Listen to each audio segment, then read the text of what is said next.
మధురం మధురం మాధవవచనం గీతా జ్ఞానము గోక్షీరం గీతా జ్ఞానము గోక్షీరం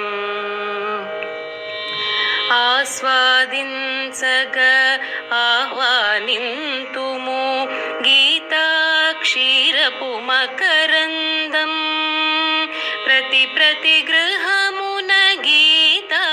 మనం చాలా అదృష్టం. నీవు ప్రతి నెల ఏ కార్యక్రమంలో ఎక్కడ ఉన్నా తప్పకుండా మీరు ఈ రామనగర్కి విచ్చేసి దీన్ని బృందావనంగా మార్చేస్తున్నారు, గోలోకంగా మార్చేస్తున్నారు.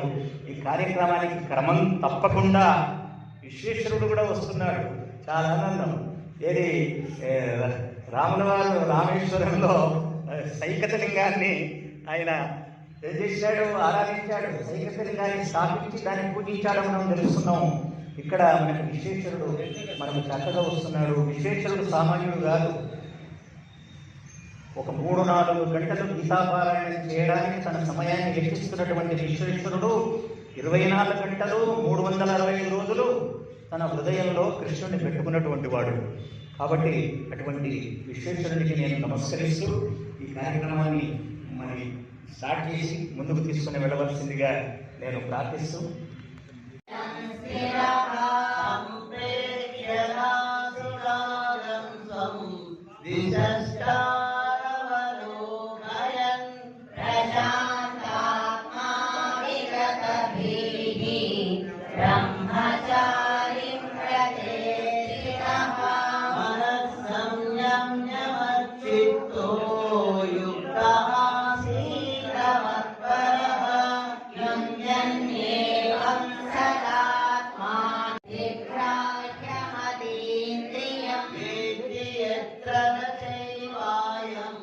స్థిరశ్చరతి తత్పరః యం లబ్ధ్వా చాపరం లాభం మన్యతే నాధికం తతః యస్మిన్ స్థితో న దుఃఖేన గురుణా విచార్యతి